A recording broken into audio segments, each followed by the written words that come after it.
Okay, Maninder is muted. Anyways, so to begin our today's session, let me welcome the president of DOA, Dr. Sharad Agarwal. Welcome, sir. I'll also like to welcome our vice president, Dr. Harmesh Kapoor. I'd like to welcome all my executive committee members and colleagues.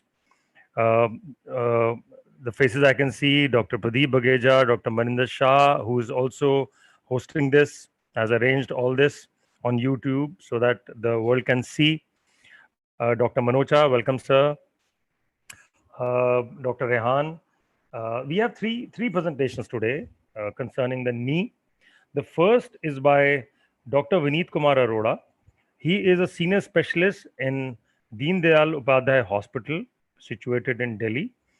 He is a keen academician, a regular on the academic front, and has a special interest in the joints. This will be followed by Dr. Naveen Lakhiani.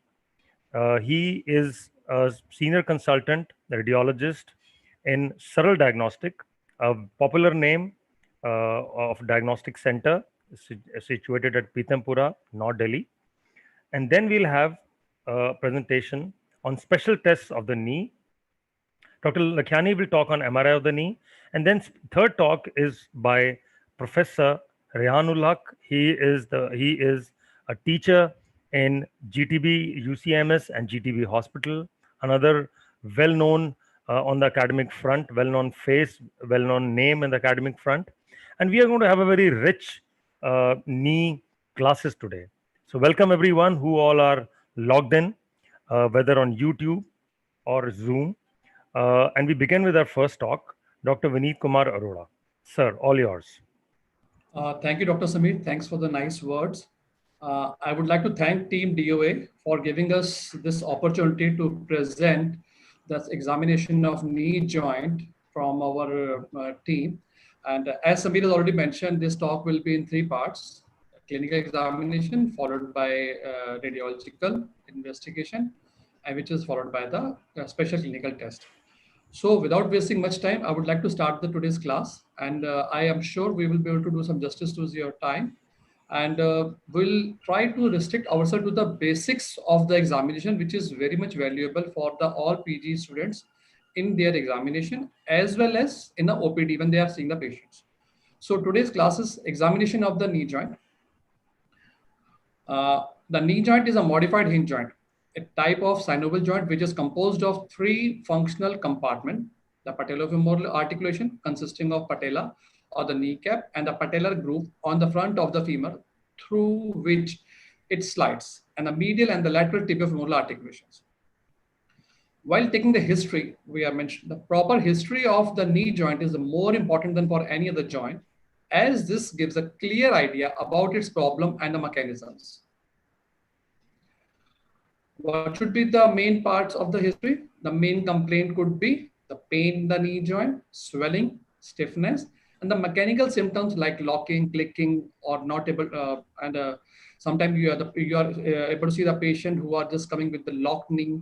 And these are the various complaints which the patients are dropping in our OPD, and that is including all the mechanical symptoms. So when we are taking history, I have just sum up all the history in one slide, which is the information you are going to gather from the patient and which helps you to moving a step to the next step. If the history is of trauma, then that gives an idea about the mechanism. And the mechanism is like you find something valgus or varus so then you can suspect some kind of collateral ligament injury could be there. And if you find something like flexional and flexion rotational strain, like when the patient is weight bearing and suddenly we have got some twisting injury to the knee or some kind of hitting while standing in a weight bearing position. So then we suspect some kind of meniscal injury, especially in the sports person like. And the third is anterior and posterior thrust, like in some kind of dashboard injuries, and the patient is sitting and suddenly there's a big jerk coming over there. That could lead to the ACL or PCL injuries. And if you have some kind of history related to some kind of infection, so you find the symptom like pain, fever, swelling, constitutional, other symptoms and sign symptoms. And then you have to ask for the next main important things, the onset and the duration. If it is acute onset, that means a patient has a recent onset of all these symptoms. So that leads to the acute, the diagnosis kind like acute septic arthritis or acute other infectious condition. But on the other hand, if you find that the history related to the long-term duration, so then you think of chronic inflammatory or infectious condition like tuberculosis. And if we look at the third part of this, it's inflammatory pathology, then you get the kind of symptoms like pain, morning stiffness, swelling, and the other systemic sign and symptoms. So then you ask again about the onset and the duration, and you need to come out with the whether it's seropositive or seronegative arthropathy.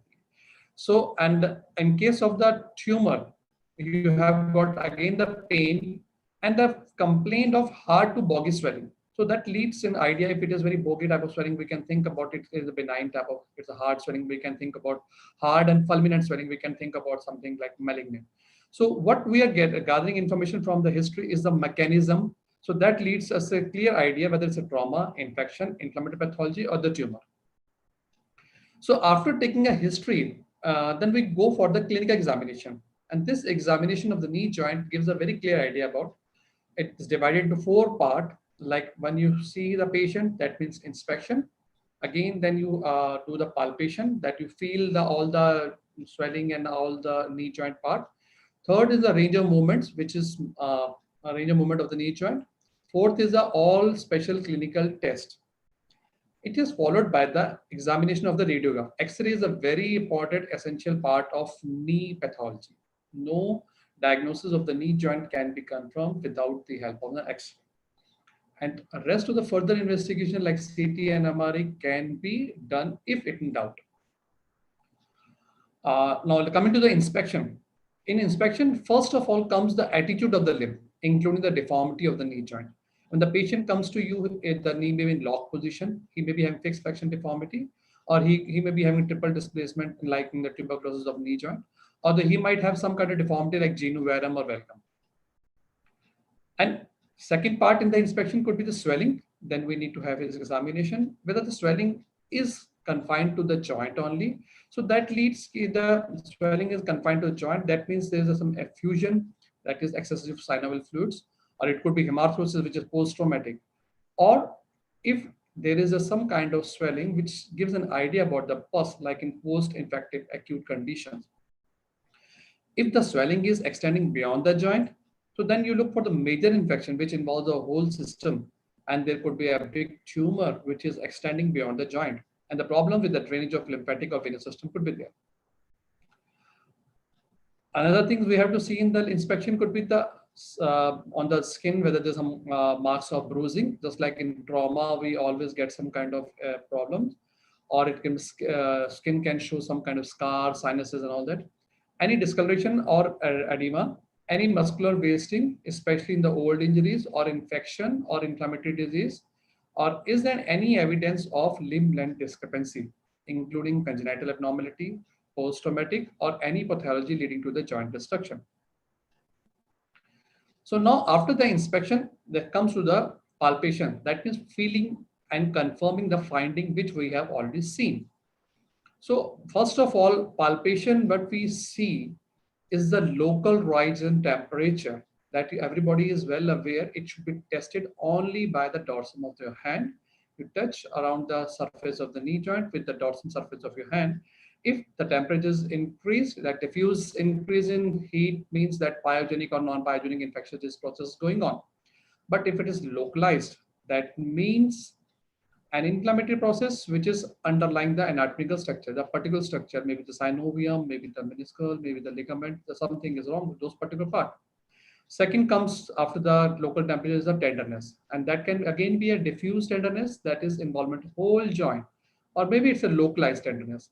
The localized tenderness means the points particular to that anatomical structure. Maybe that joint tenderness around the middle joint line, it could lead to some kind of pathology about the medial meniscus, for example. The exact point of tenderness helps in localizing the pathology. Like suppose we have got we suspect some kind of medial collateral ligament injury. So then we see the tenderness at the femoral attachment.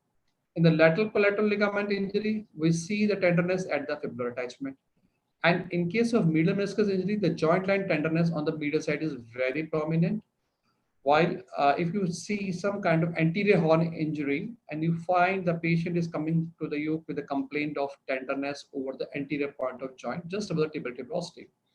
On the other hand, if it is a posterior horn injury, the posterior part of the joint, especially in the popliteal fossa.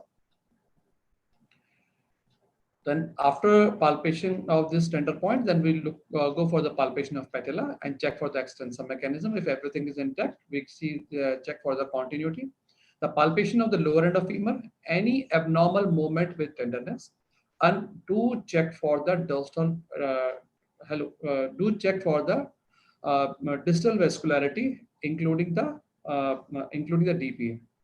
Palpation of the upper end of tibia and fibula is again important. That gives a swinging of fibula should be always checked.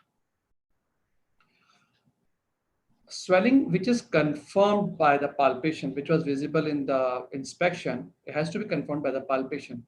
And if the swelling, as I told earlier in the inspection, if there is effusion, that means excessive collection of synovial fluid, should be checked by a fluctuation test or the patellar tap test. If it is hemorrhagic fluid collection, then you suspect some kind of bone injury, meniscal injury, especially from the capsular attachment, or cruciate ligament injuries. If the swelling is bogey, then that gives an idea about the synovial pathology.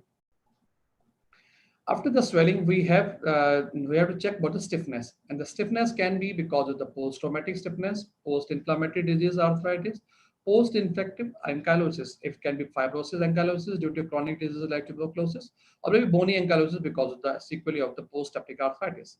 And after that, we always suspect post-operated knee arthrodesis is also one important part of the knee stiffness. So now comes to the knee joint range of movement. So knee, which is basically a hinge joint where the femur rolls and glides over the tibial surface. During the flexion and extension of tibia, patella acts as single structure with respect to the femur. The main range of movement, which is to be checked in the knee joint, is flexion of the knee joint, which is around 0 to 120 degree.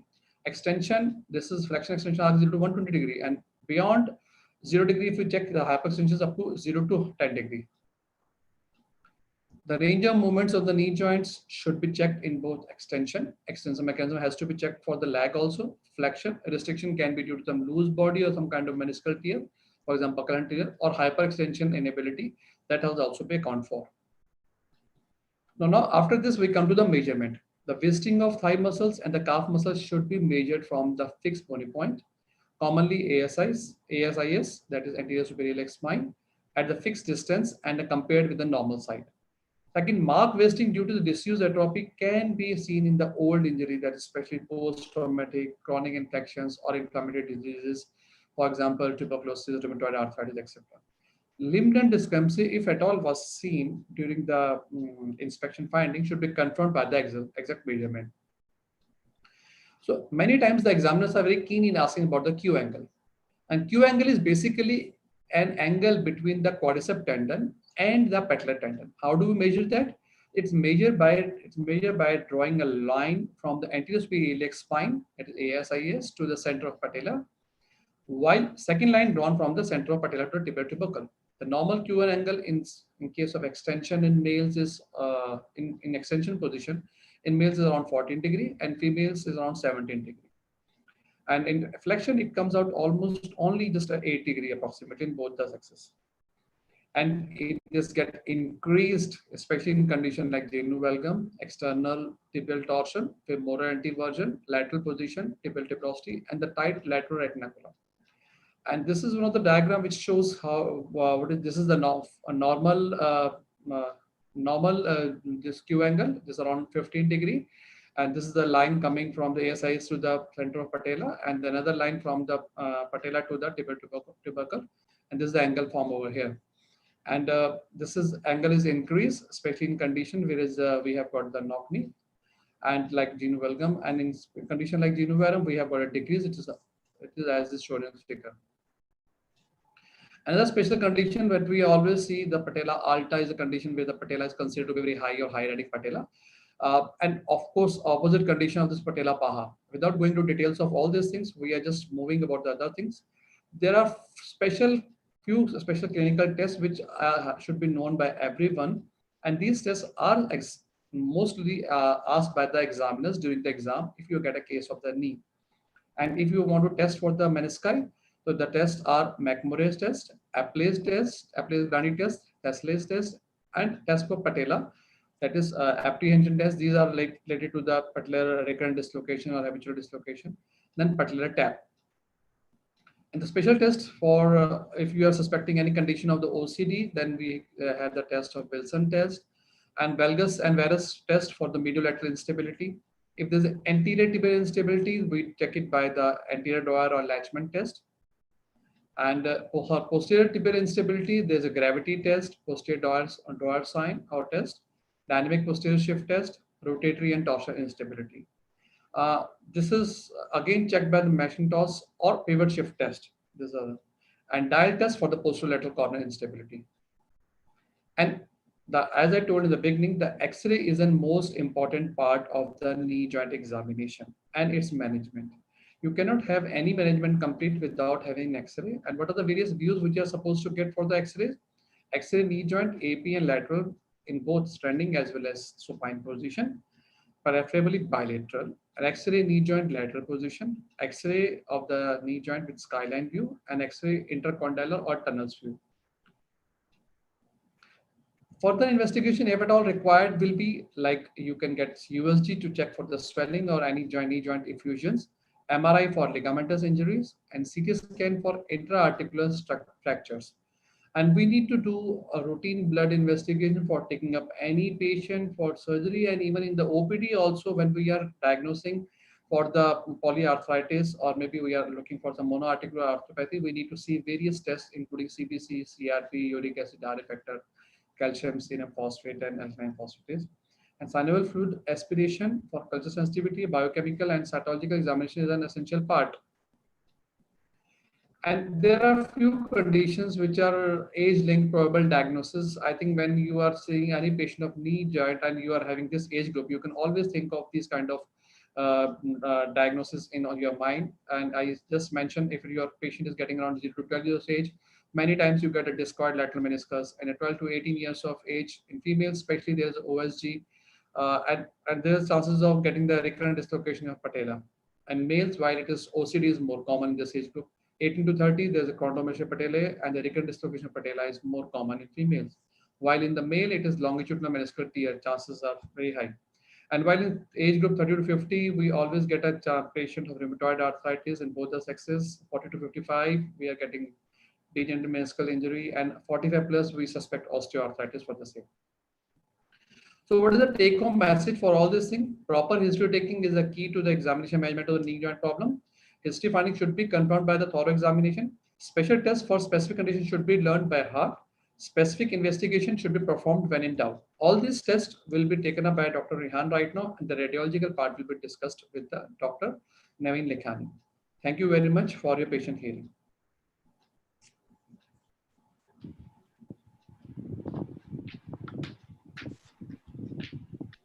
Over to Dr. Sameer. Dr. Sameer. Okay. Can I request? Yes, Dr. Dr. Sameer, I think I can't see him at the moment. I think you can invite Dr. Naveen. Yeah. So Dr. Naveen, I would like to welcome you to the platform, and we've had your lecture, excellent lecture before. So on MRI spine, so we just want you to go ahead with your lecture and tell us more about the knee radiology, which is important for our delegates. Thank you. So thank you everyone for inviting me, and I am delighted to meet you all again. So I'll be sharing my screen now.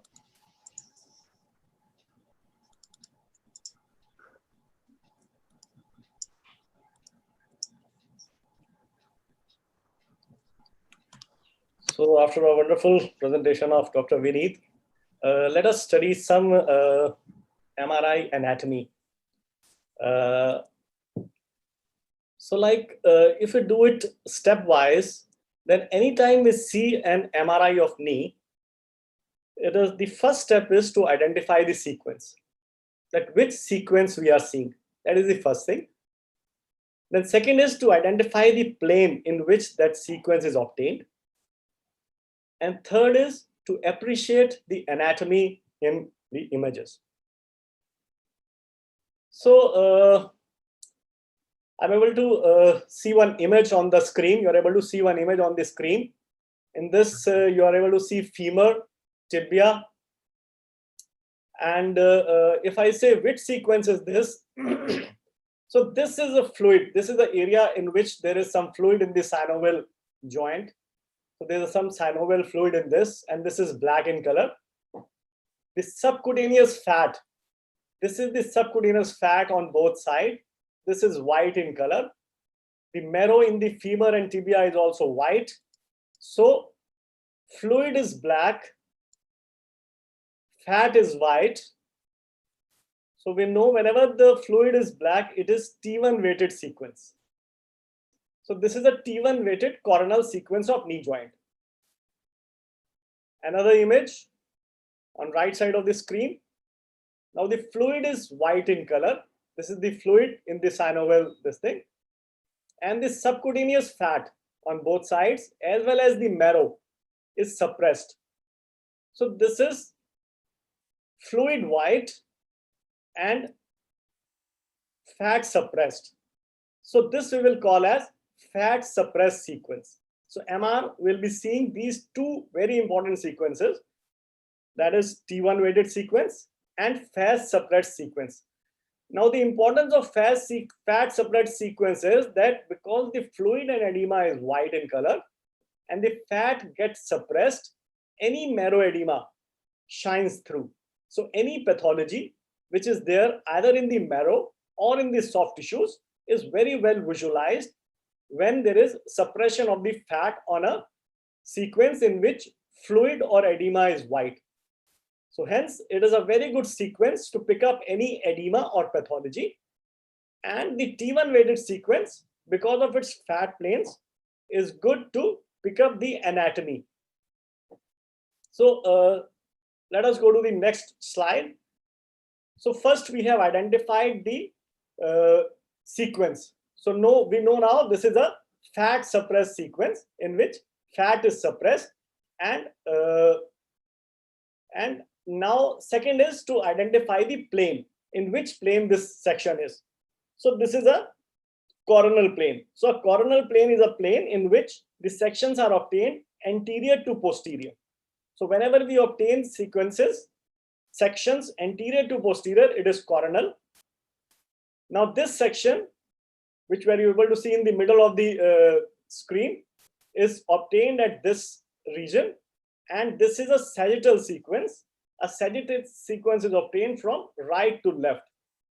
And third is, this is an axial sequence. This is an axial sequence, and axial sequence is obtained from, so this is the position of this axial sequence, and this is obtained from superior to inferior. So we are clear that we will be seeing T1 weighted image in which there is fluid will be black in color. There is a fat suppressed sequence in which fluid will be white and fat will be suppressed. And these are the three orthogonal planes in which this study will be done in coronal, sagittal, and axial. Coronal anterior to posterior sections will be obtained, sagittal right to left, and axial superior to inferior. So let me show you one case, anatomy.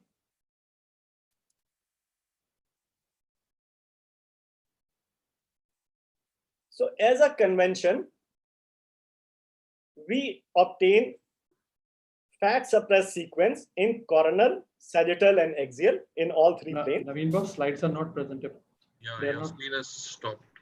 Your screen is not being shared.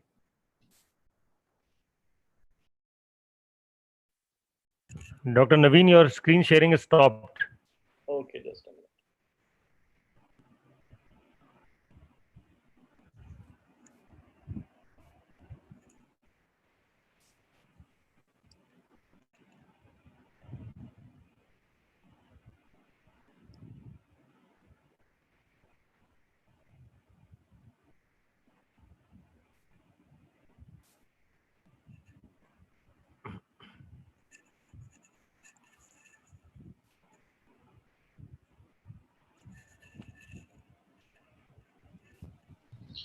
First unshare, matlab stop share and then share again. Okay. Yes, I think that should work. Don't know.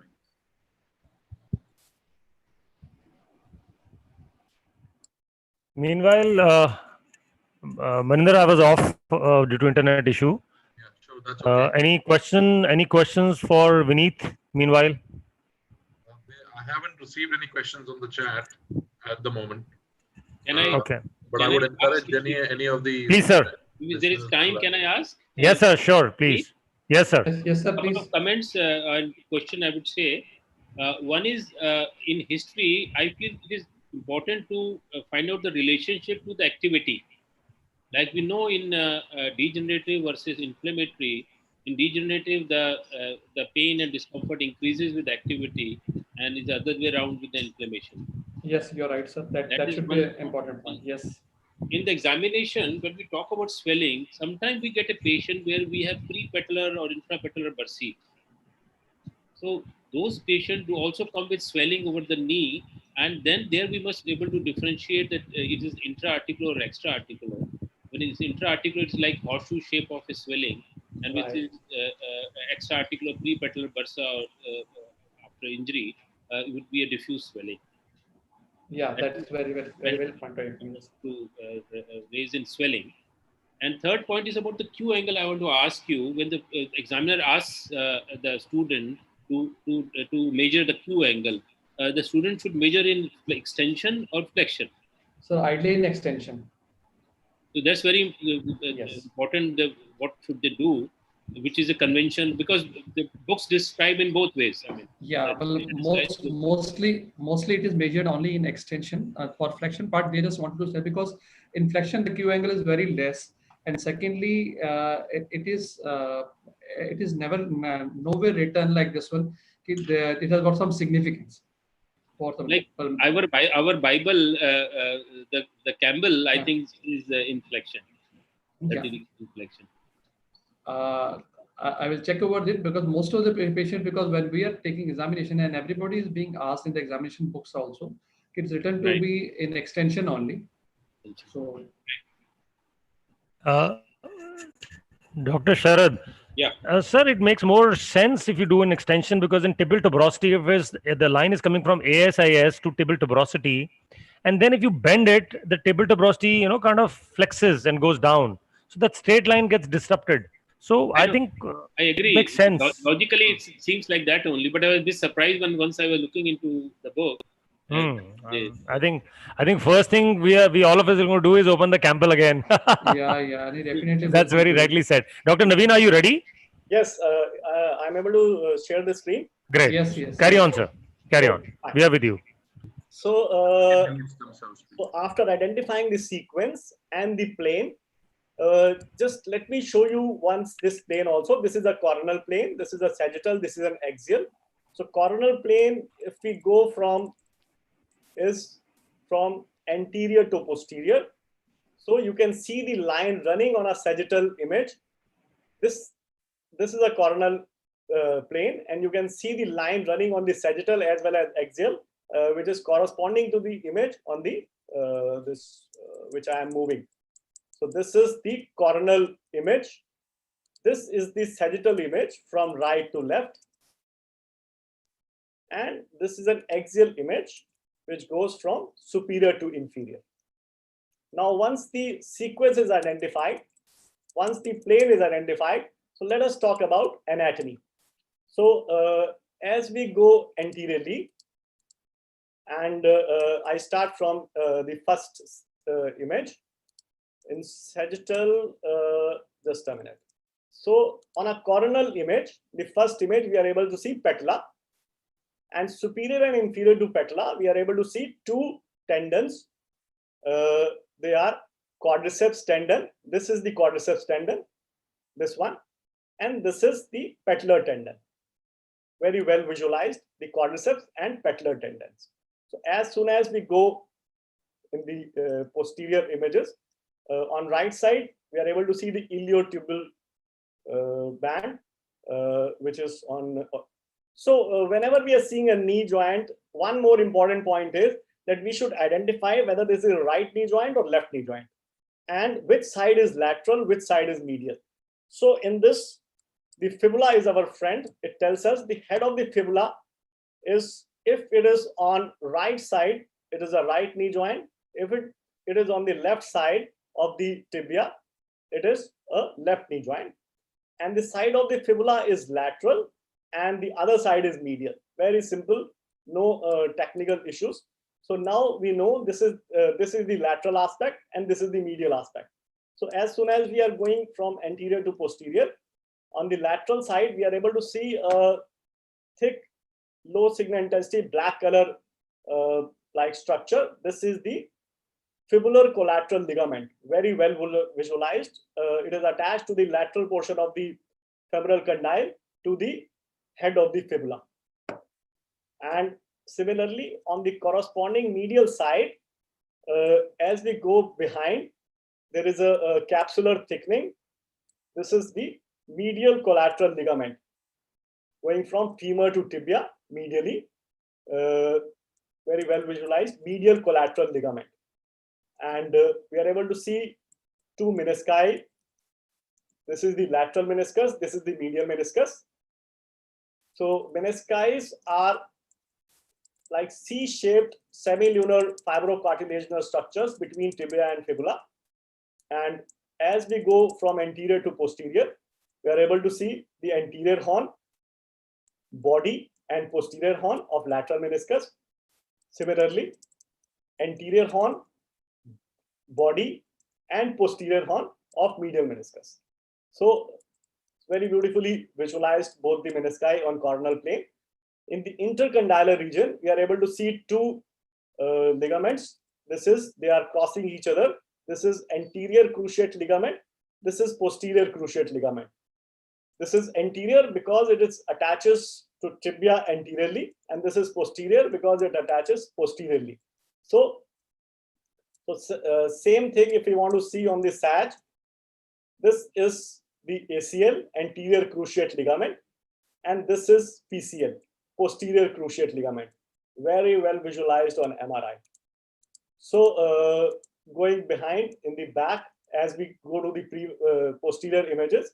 So just posterior to the lateral collateral ligament or fibular collateral ligament, there is a muscle and a tendon.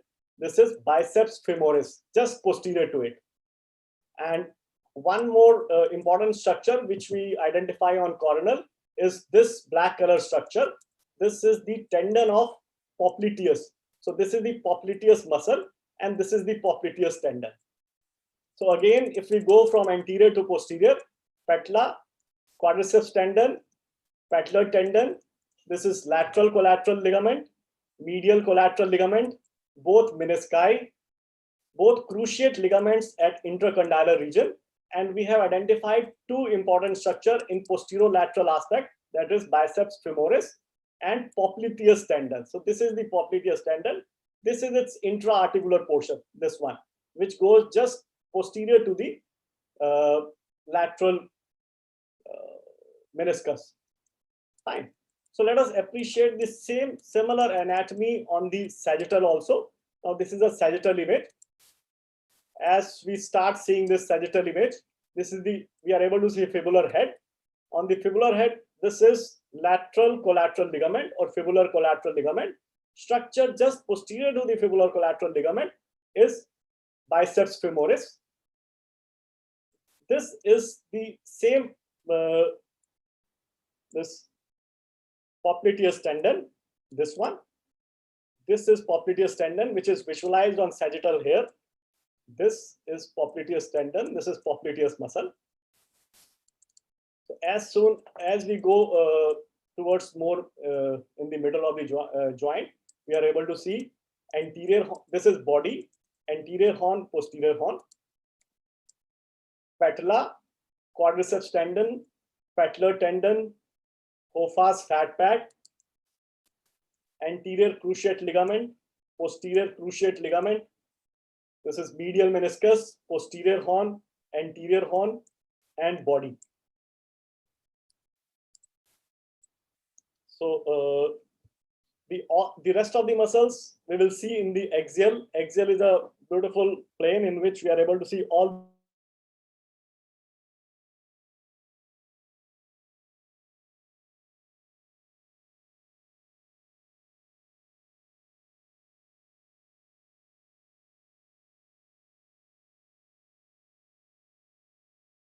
Dr. Maninder? Dr. Maninder? So we can't hear you, Dr. Lakhani. It is I stopped. think we seem to have lost him. Net connection. I think there's something wrong. So with in the net meanwhile, there's a couple of questions. There's a question from Dr. Ayush asking, I think Dr. Vineet can take it. Can you please explain why is referred pain unidirectional? Why can't a severe knee pain be referred to the hip? Just like the hip pain is referred to the knee. Why we can't, why can't, is that true? That it can only work unidirectional, Dr. Vineet?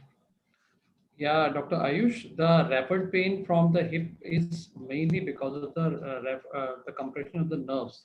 What we are getting many a times when the patient is complaining of backache, and because of the lower lumbar compression of the nerve roots, they are coming as a rapid pain to the knee joint. So it is always unidirectional. It does not go back. The knee pain cannot come towards the hip or the spine. That is not felt like this one. And what is the second question? We can't hear you very clearly. Vineet, just speak a bit louder. Hello. Hello. Yeah. Yeah. Am I audible now? Yeah, better. Yeah.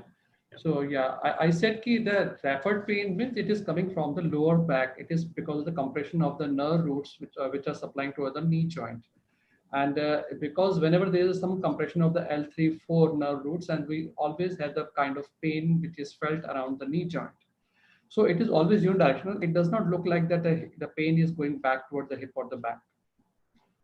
And the second thing is flexion locks the movement of patella. So 20-degree flexion is recommended.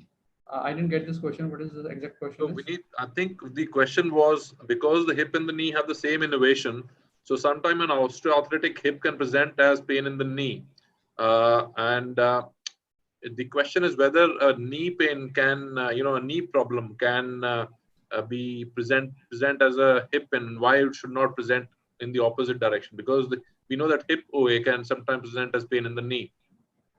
And the question is whether a knee pain, knee OA can present as a hip pain, and why it doesn't do that, because they have the same innervation. No, actually, Dr. Maninder, whenever we are seeing that, you're right that whenever we are feeling any pain in the hip joint, that can be always referred to the knee side because of similar innervation, but it does not go back similarly. But of course, you can always have some mechanical symptoms, like whenever the patient is having severe OA, he is not able to walk with a straight knee. He can always complain of pain in the lower back as well as the hip joint. And whenever we are thinking of planning of any patient for TKR and all that, we always get his X-ray of the spine done, or X-ray of the hip joint also done, to rule out other pathologies, so that the pain, which is clearly felt by the knee, is isolated, belongs to knee itself. It is not because of the back or other areas. Right. We've got Dr. Naveen back, and I invite you back, sir, just to continue your presentation, please.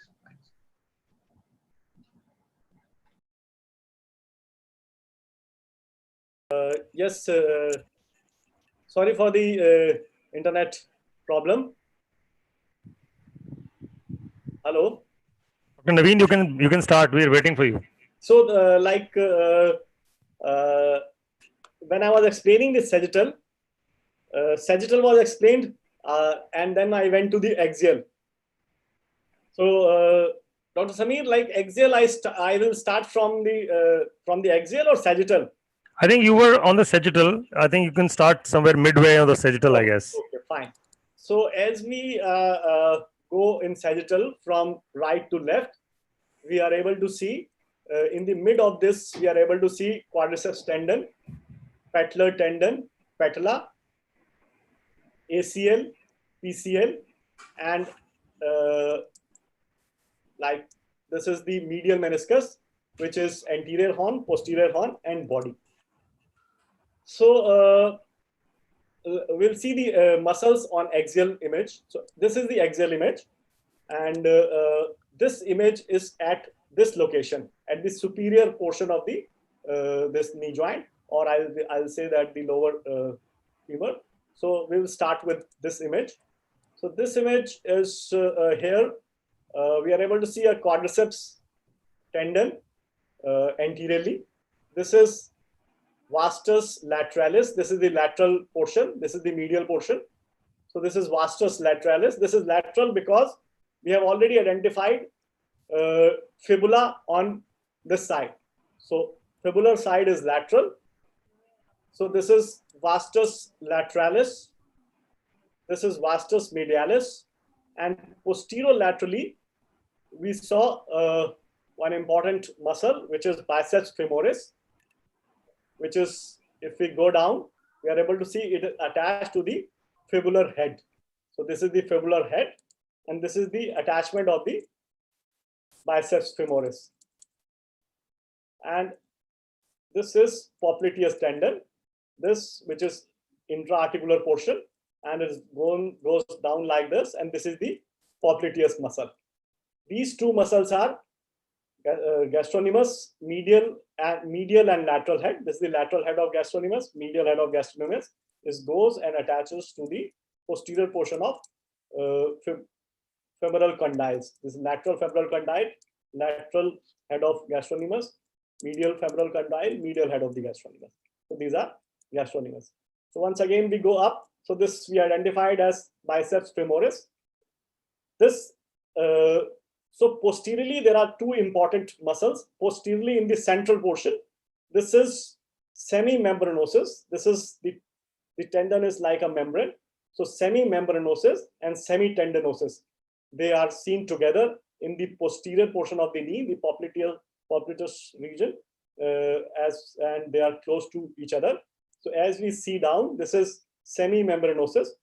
It goes down, and here it comes very close to the medial head of gastrocnemius tendon. So in between these two tendons, we have a bursa, which is, if get distended, that is known as popliteal cyst or Baker's cyst. And this is the semitendinosus, which also goes just posterior to it. On the lateral, on the posteromedial aspect also, there are two important muscles. This is sartorius and this is gracilis. So this sartorius, gracilis, and semitendinosus, they go together to the and get attached to the lateral portion of the proximal tibia. And in between this, we see a bursa, which is, if distended, it is visualized. It is not visualized now. That is the pes anserine bursa. So just to revise that anteriorly quadriceps and patellar tendon, anterosuperiorly lateral head, vastus lateralis, vastus medialis, posterolaterally biceps femoris and popliteus tendon, posteriorly in the central portion semimembranosus, semitendinosus, and posteromedially sartorius and gracilis. So very well visualized on axial plane, and we can trace it down to their attachment. So these are the muscle. These are the planes in which they are very well visualized. So, so it is very important that once we see any case or any anatomy, it is important to go and appreciate the same anatomy in some patient and see it slowly, very carefully, so that these forms the foundation for our further pathological studies, which we'll be doing in our further lectures. So that is what I had to present for the anatomy. Thank you so much.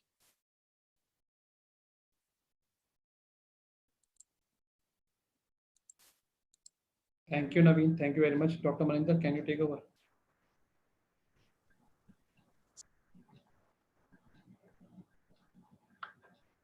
Dr. Rehan, are you ready? Dr. Rehan, are you ready?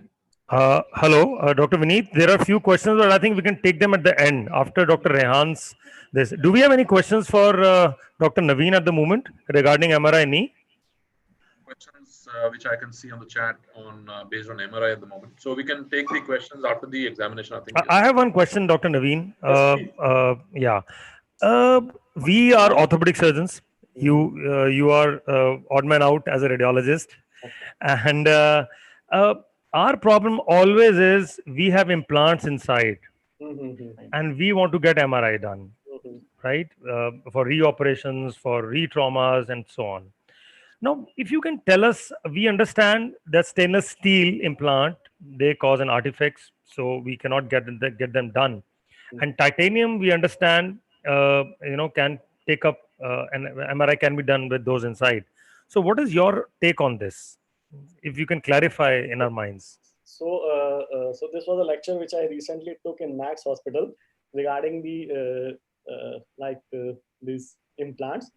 So any kind of an implant, whatever implant is there, one thing I want to send across very clearly, that it might, after the surgery, surgery, it might produce some artifacts, but it is not at all we should not be worried about that it will get displaced or it will cause any injury.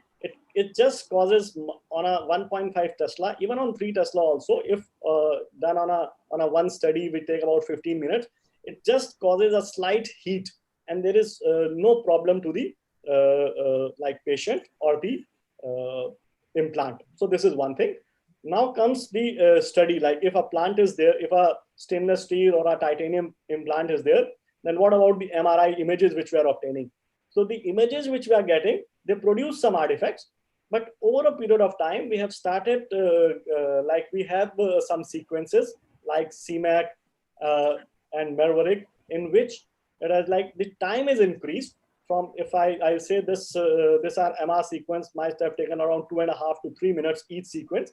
So this will be around 6 to 7 minutes of sequences. So there will be slightly more time, but the images, the artifacts are significantly reduced. So we are able to see the pathology. We are able to give you reasonably good information even in implants. So nothing to worry about the plant. Even on the next day of surgery of a knee replacement, if you have any collection near that, you can get an MRI done, no problems. But stainless steel will produce slightly more than the titanium. That is one thing. But with the newer applications and all, the artifacts are 70 to 80% reduced. Okay. So, Joe, that's a heartening news. Any other question from the panelists? Can I ask some questions, Dr. Sameer? Yes, sir, please. Please, sir. Can I just request you to stop your screen share so we can see the whole panel? Thank you. Can I go ahead? Yes, sir, go ahead. Yes, please. Dr. Lakhani, excellent lecture again. We're really well informed about MRI of knee now. One thing I want to clarify, fat suppressed image is same as STIR or different than that? Fat suppressed, sir. So I did not go too much into detail of this because of constraints of time. Now, last time you told us about STIR, the same thing about STIR also. STIR is a fat suppressed sequence, but then there is an equivalent sequences like either T2 weighted T2 fat suppressed or a PD fat suppressed. So this is exactly otherwise a PD fat suppressed sequence. They have similar function as STIR. But not exactly same. Not exactly same. Because what happens then, as we go to the musculoskeletal, we want to see the tendons and menisci very well. And there is one variable which is known as TE and TR in these. So we want sequences with low TE. So low TE sequences are more sensitive for meniscal tears, tendons and all. So PD sequence is one sequence in which the TE is low. So we suppress fat of PD sequence. So this is, otherwise if you say this is coronal PD fat sat sequence. I just for the time constraint I did not go. So musculoskeletal STIR is nearly replaced with PD fat sat sequence, which has a similar action. Like about 10 years back, all STIRs were done, and slowly now we are doing T2 fat sat and PD fat sat in musculoskeletal, because the rest of the structures are very, like if this would have been a STIR image, I could not have told you the muscles around would not be seen so well.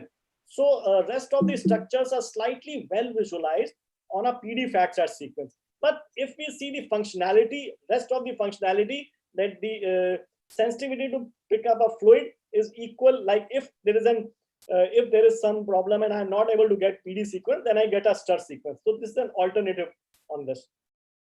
Okay. In the knee, we don't talk about T2 images at all. I mean, you're not talked about it.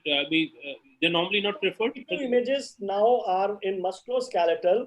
We only do in cases of infections or in cases of if tumor, because all rest of the structures are very well visualized. But if there's a synovial hypertrophy and I want to know what type of synovial hypertrophy is this, then we go to T2. So T2 sequences are not much done on musculoskeletal. Like if out of 10 cases, on 2 cases, I will be doing T2 images only. And last thing, one observation I've seen that ACL always generally looks brighter, rather PCL looks quite dark. Is a difference in anatomical structure or some other reason? Yeah, this is an anatomical structure. Just because this fans out, its fibers gets fans out, like they are in a plane, and there it will be like a cord-like. So because of its cord-like structure, the PCL is black in color, and this being slightly fanning out, it gets lengthened. So because of this, this is a normal ACL. This is absolutely normal ACL. And but still there is some hyperintensity. This is normal. Right. Thank you.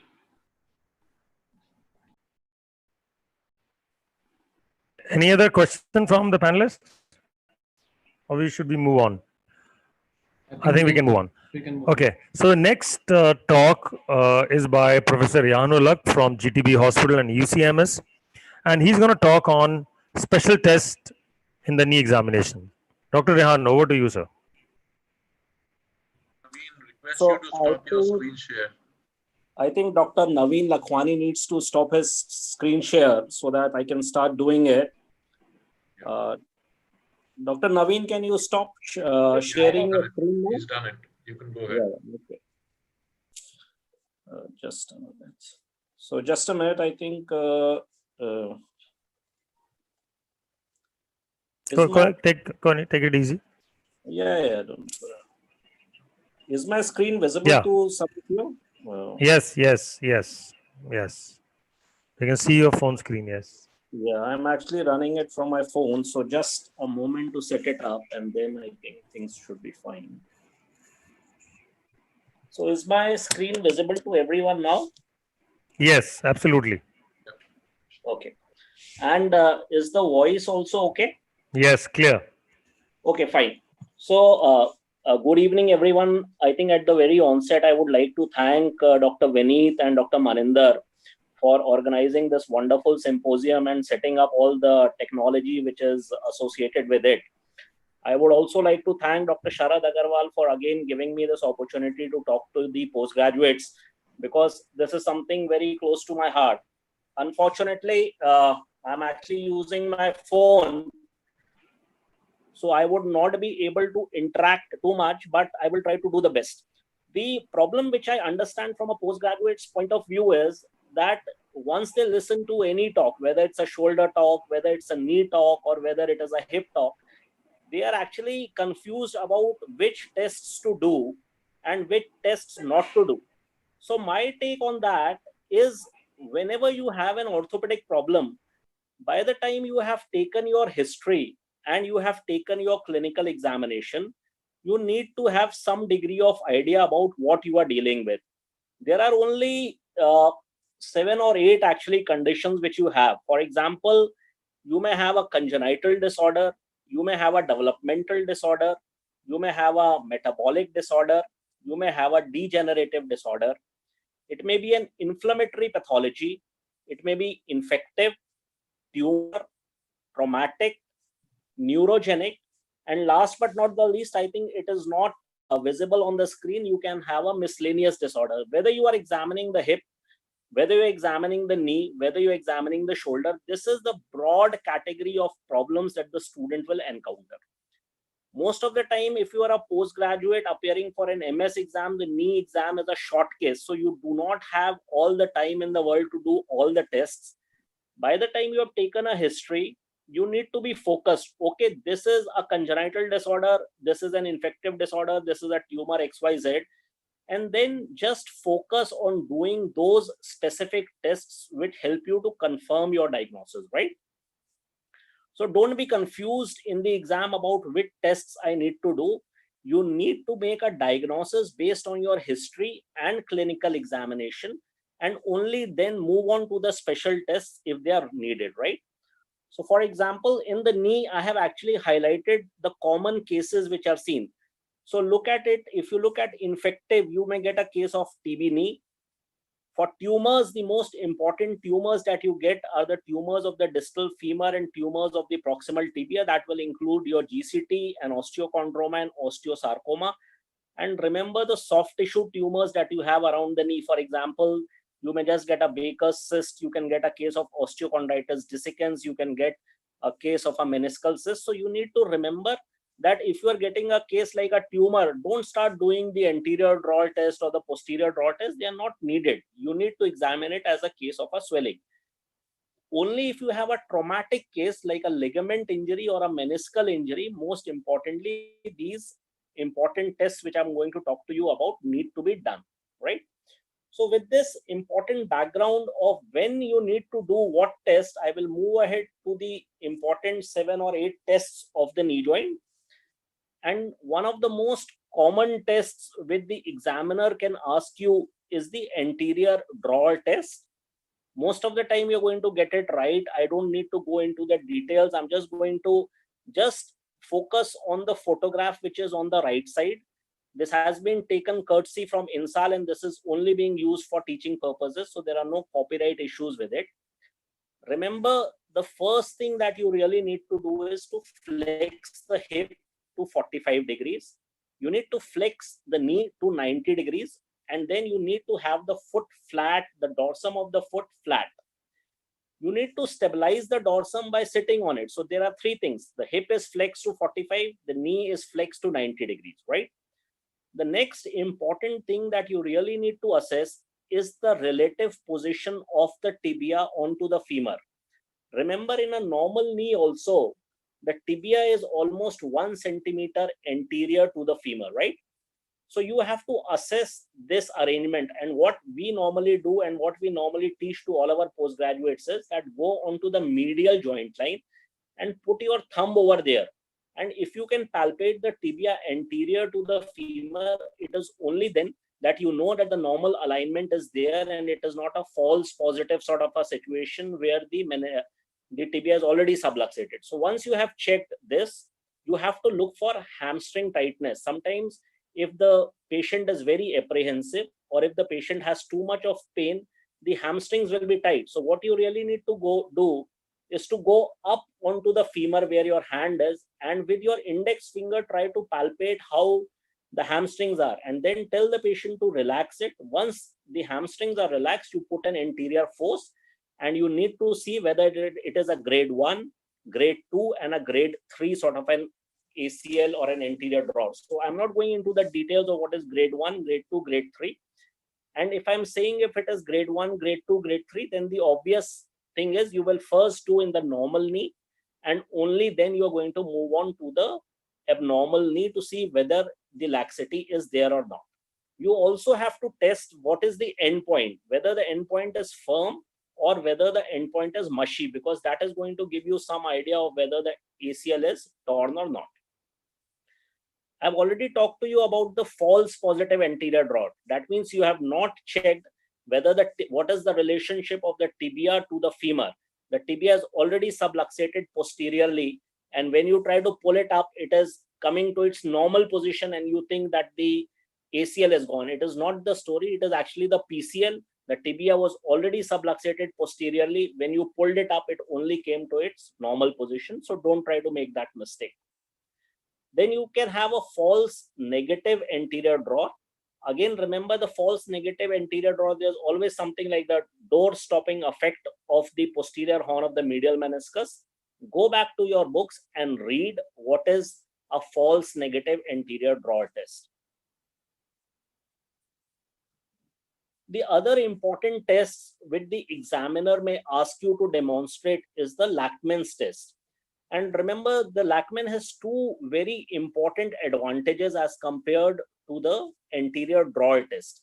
Number one, when a patient comes to you with an acute sort of an ACL injury or an acute knee injury, because of the hemarthrosis and because of the pain, the knee cannot be bent to 90 degrees, which is one of the prerequisites for doing the anterior drawer test.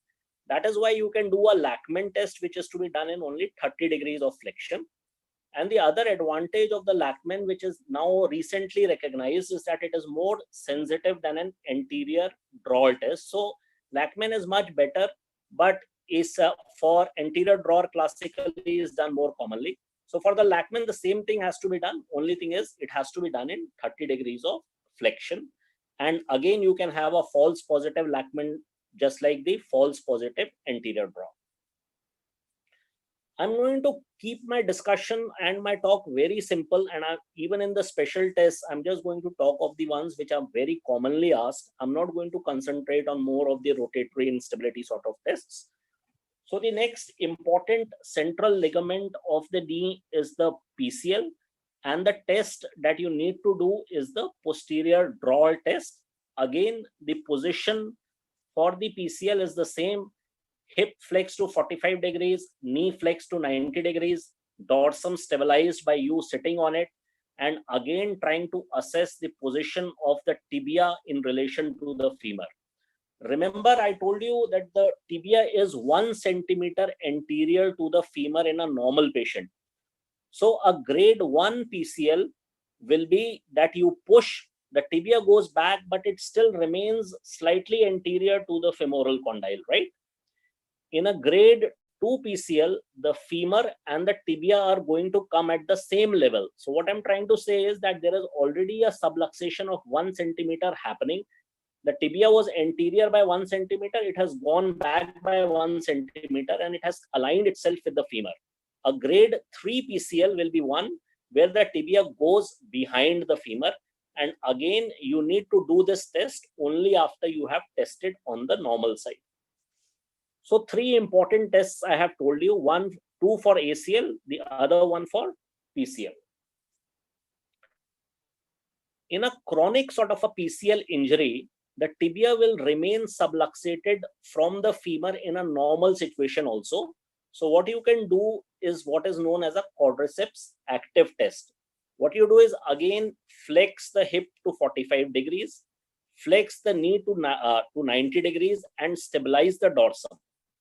Once you have stabilized the dorsum, you will tell the patient to contract his quadriceps. That means what you are trying to tell him is to extend his knee very gently.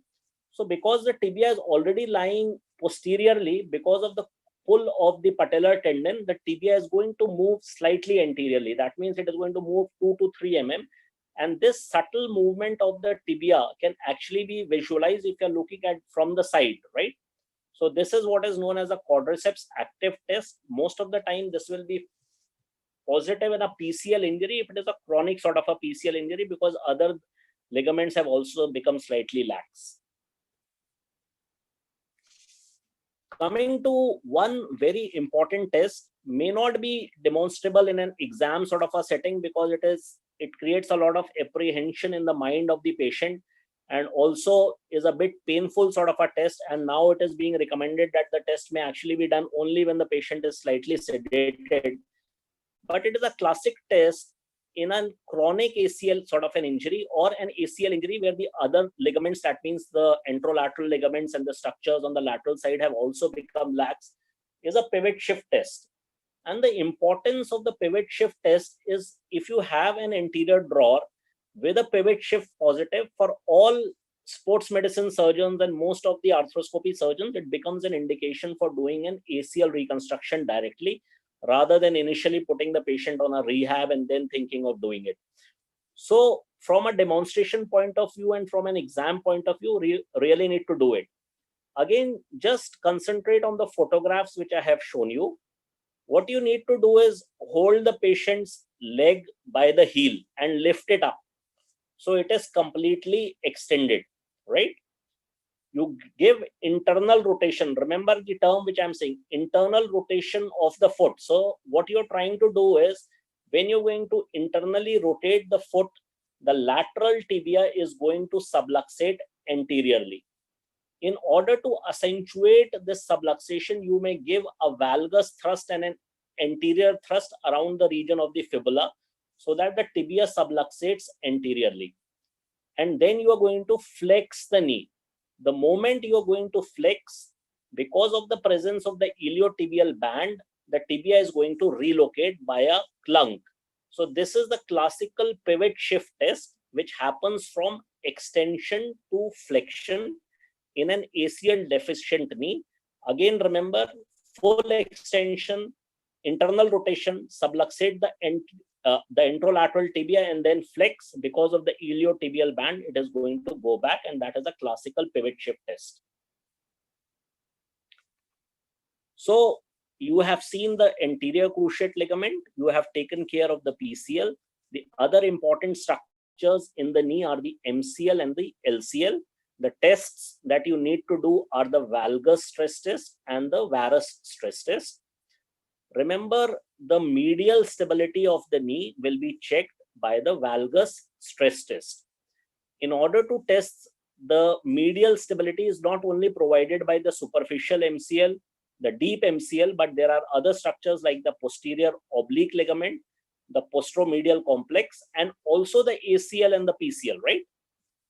So you need to, if the patient has medial instability, the valgus stress test will help you to differentiate which structures are gone and which structures are still preserved.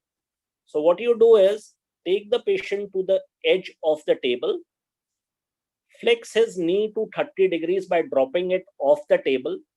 In the valgus stress test, you're going to put your hand on the lateral side, hold the feet by the ankle, and then give a gentle valgus stress and a rocking sort of a movement, initially in 30 degrees, right?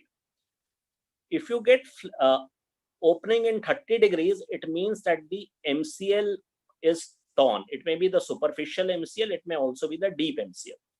You're going to repeat the same test with full extension. If you get it in full extension also, it means that besides the MCL, the posteromedial corner of the knee joint and maybe the central structures, that means the ACL and the PCL, are also torn. So I think I am very clear on this. The valgus stress test has to be done in 30 degrees. It has to be done in 0 degrees. If it is done in 30 degrees, it means that the MCL alone is torn. If it is positive also in extension, it means that besides the MCL, the posteromedial corner and the central pillars, that means the ACL or PCL, may also be torn. Similarly, you need to do the varus test. Again, the interpretations are the same. 30 degrees means only the LCL is torn. If it is in extension, it means besides the LCL, the posterolateral corner and maybe the central structures, the ACL, PCL may also be gone. I'm not going into the details of that, right? Coming to the meniscus, I think with the advancement of science, it is the medial and the lateral joint line tests which are the most specific for finding the whether the patient has a meniscal tear.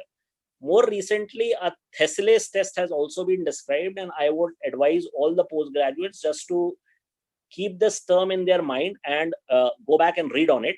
The classical tests I'm just telling you here because these are the ones which the examiners would want you to ask or want you to know or sometimes also demonstrate. So the classical test is the McMurray's test for the medial meniscus, the McMurray's test again for the lateral meniscus, and then the Apley's grinding test. So remember, if you're trying to test for the lateral meniscus, you're going to flex the knee. In this photographs, it is only till 90 degrees, but most of the time it will be hyperflexion of the knee. And then you're going to give a varus thrust and internal rotation. So remember, for the lateral meniscus, flexion, varus, internal rotation, and then you extend. If you get a sound like a pop or a clunk, that's a lateral meniscal tear. If you're doing for the medial meniscus, again flexion, but this time valgus. So remember, you're trying to stress the joint so that it moves into the center of the tear moves into the center of the joint. So flexion, valgus, and external rotation. And if you get some sort of a clunk or if you get pain on the medial side, it basically means a medial meniscal tear. And last but not the least, you have the Apley's grinding test. Again, not a very commonly done test, but what you can do is you can put the patient prone, you can flex the knee to 90 degrees, push it down, and then do a rotatory sort of a movement, and that will elicit pain and help you to know whether it is a medial meniscal tear or a lateral meniscal tear. So I have tried to cover only the more common tests. There are other tests. I think the best idea is either not read about them, or if you want to read them, just read them. But most of the time, the examiners are not going to ask you about them. The clear take-home message which I want to give you is you need to know and interpret all these common special tests. You need to know how to demonstrate them, because remember, now in the DNB, it has a specific instruction has been given to the examiners that not only the theoretical knowledge needs to be tested, you also need to test the psychomotor skills of the students. So the psychomotor skill can only be tested by asking them to do something. So if it is a knee case, most of the time the examiner is going to ask you, "Acha, chalo, demonstrate karke batao," because swelling and other things may be tested in then another test. So remember to know how to do these tests. However, you don't need to do all these special tests in all cases. They have to be done based on your history and clinical examination. I think I will finish it off here and move on to stop sharing my screen and then coming online, right? Samir, am I audible and am I visible now? Yes, yes, Ihan, you are very much visible. We can see you, yeah. Yeah. Yeah. Over to you. Actually, I was not able to see any of you during the presentation, so I'm not sure whether you're able to see the presentation or not, right? Dr. Rehan, that was a beautiful presentation. We could see your presentation on phone very clearly and listen to you too. That was a very nice presentation. Thank you very much. Samir, there's a disturbance in your voice.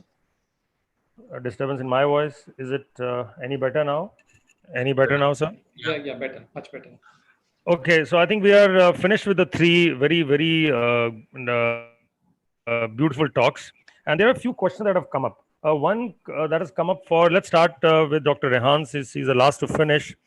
Dr. Rehan, what is, one question has come up, what is the meaning of firm endpoint when you examine a ligamentous laxity as an ACL or a PCL? What is the meaning of firm endpoint? So there is, it is more of a feel rather than a defined endpoint. The postgraduates need to understand that any test they're going to do, they're going to see first on the normal knee, right? So once they have tested the normal knee, they are going to get some sort of a feel as to whether the endpoint, what sort of an endpoint it is there, right? Then when you do it on the other knee, and you feel that the endpoint is not that firm, it means that's a mushy endpoint. So it is going to depend from one patient to the other patient. First, test the normal knee, define the firm for that, and then use that as a baseline to test the affected knee, right? Am I clear on that? Yeah, you're very clear. I would like to add a line that absence of an endpoint could also be a complete rupture, a very complete rupture, and it also means, since there is no endpoint, it also means it's got associated ligamentous injuries too. So that's a more kind of in a broad term, it's a more lax thing. So this is one thing. Second question that has come up, Dr. Rehan, is it is difficult many a times in a very thick patient, very heavy patient, to do a Lachman test. Right. So any which way, how to go about it? So I think there are modifications of the Lachman test which have been defined. What you do is you bring the patient to the edge of the table and you stand on that side of the table and you take your knee and put it under the patient's femur, right? So the patient's thigh. That way you're going to achieve 30 degrees of flexion of the knee and both your hands are free. So you have achieved 20 to 30 degrees of flexion by placing your knee under the patient's knee, and then you use your other hand just to pull. So that way your one of the hand which is used in a Lachman to hold the femur is actually free. So that is a modification of the Lachman test which can always be done. If anybody wants to add something to that. Yes, very, very correct. So in a way, you don't get tired by holding a very heavy kind of 20 kg leg or a thigh in your one hand. So you just put your the knee of the patient on your lower thigh by bending your knee. Am I right? This is what you wanted to say. So this is a very correct method. Yeah, Another way is you can hang what I do in many times in my patients. I hang the leg by the side of the couch. I hold it between both of my knees as to support it. So, but both my hands are free, and then I try to move it kind of anterior posteriorly. So these are small modifications. You are absolutely right, which we can use to do that. Dr. Naveen Lakhiani, there is one question for you by one PG. He wants to know: is there something called as 3D MRI, like a 3D CT? Is there something like that? Yes, now we are able to get some 3D sequences, but still with MR, the problem is that if I do a 3D sequence, it will take a lot of time, like 7-8 minutes. In the same time, I can get all three planes. As I was showing you, all three planes were so like high resolution planes.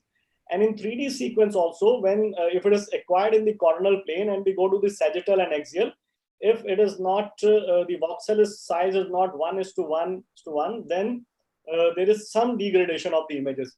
So still, like if a high-end 3 Tesla with a with a longer time we can obtain it, but still we are not practically using it. We can obtain it, but like we are still waiting for a better, lesser time. Very soon we think we'll get some good sequence in 3D, because that will avoid all three sequences. We are acquiring in coronal, sagittal, and axial, but still at this time we are acquiring all three. Okay, and one question is coming from the panelist. What is the role and what is a cartogram? So cartogram is a specialized kind of a study in which the cartilage is visualized very well. And then what we do in this is that there is something known as T2 relaxation, in which we are able to see the color of the cartilage like this, that very early degeneration, very early, like as I said, on T2, we are able to see fluid or edema. So with different T2 weighted images, they are able to see that whether this cartilage is desiccated, whether there is some reduce in the edema, or there is some edema, or there is some pathology in the cartilage. So it is a specialized study. We do it in one of the this thing in next pathology lecture, when I'll be talking about MRI pathology. I can show you some cases of this thing. It's a sensitive sequence in which early degenerative changes within the cartilage can be picked up based on the T2 relaxation time. How much fluid or edema is there in the cartilage? So it means an early cartilage injury or desiccation or degeneration can be detected by this. Yes. More questions are coming up, Dr. Lakhiani, for you. Another of the panelists wants to know, what is the role of a PA view of the knee in 30-degree flexion in case of osteoarthritis? Just tell me again. I couldn't get. A role of PA view in 30-degree flexion, or a view, you can say, and even if it's for osteoarthritis, in a case of osteoarthritis, we get an X-ray done in a 30-degree flexion. Okay. So any role of that? No, X-ray or MRI. I think it is talking of, if there it's PA, it's going to be with an X-ray. I think PA. It's an X-ray, because MRI has no role in as such in a flexion. Like similar things are seen. True. No, it does not add anything. And okay, there is a coil. There is a tube-like coil, so it is not even possible to flex the knee with the coil. Oh, no, they're talking about X-rays. Can I answer the question? Can I answer the question, Dr. Samir? Yeah, please. Dr. Samir, this is 30-degree PA view. Flexion is also called Rosenberg view. Correct. And when we get this one, and from posterior to anterior, we tend to see the decrease in the joint space, and we can see the intercondylar notch also very clearly in this one. So this is how it helps us. Can I add something more to it? Please. Yes, sir. Yes, sir. Please, Dr. Manoj. So actually, Rosenberg view is specifically indicated for anterior medial osteoarthritis. So if you take a PA view in 30 degrees of flexion, you can see whether the anterior medial joint space is reduced or not. You can, this is actually indicated for differentiating between a bone and bone osteoarthritis versus some maintained cartilages to indicate whether you want to choose between an HTO or a unicondylar osteoarthritis. That is what is the Rosenberg view most indicated. Thank you. That's very correct. That was perfect. That's very correct. One question for Dr. Vineet. Dr. Vineet, a question has come up. Some of the patients have to be examined. The knee examination has to be done by the patient while standing. So what are these conditions and when do we actually do that? In what conditions do we examine, or rather the examination is preferred when the patient is standing rather than lying down? If closely speaking, when a patient is coming to your OPD or the patient is being given for the examination, there are two different scenarios. If the patient is coming to your OPD, you can always see the patient is coming walking. So then the patient is not able to lie down because of some spinal deformity and all that. You can always examine them in the standing position. But as far as when we are talking about exam case, when we are not expecting any patient to be entering into your room immediately, he must be lying in supine or maybe in sitting position. So practically, there is no, except those conditions which are leading to show some kind of degenerative osteoarthritis, where we are expecting some kind of pain or weight bearing X-ray or weight bearing symptoms can change. Otherwise, I don't see there is some specific indication for examining a patient in supine standing position only. I think if I can add, Dr. Vineet, I think you have to examine while standing when there is some deformities like genu varum, genu valgum. So make the patient stand to get those views, get the intermalleolar distance, intercondylar distance, and also I think yes, correct. And also I think examination. Absolutely, and examination. Yes. But if this deformity will be there in the lying down position also, these deformity cannot be concealed during work. Correct. And one. The patient cannot lie down. Then that is very, and maybe he has some cocks, some deformity in the spine. He cannot lie down, or because of fixed flexion deformity of hip joint, he cannot lie down. So then in that condition, maybe we'd like to examine in that. Okay. And one more thing is, I think if the patient has effusion, and that effusion is better seen when you're lying down because of gravity. And this is what I think I can just add on to what you just said. So Dr. Maninder, one question has come from the panelist. He wants to know, Dr. Lakhiani, this is for you. Yes. If MRI can help in diagnosing very early loosening in a case of TKR, when the patient starts having pain and we don't see any malalignment or anything else in an arthroplasty case, and the next we see is aseptic loosening. So can we detect by MRI? Like I was discussing it with someone, like I feel that radiographs are the first line and very good if loosening is there or something. And then MR also has some signs, but MR can bring up if there is some edema or there is some like fracture coming near the this implant and the bone interface. But like radiographs are preferred for any early loosening. They can be picked up slightly later when produces edema or something can be picked up on MR also. I can show you some cases which we have done for knee implants, but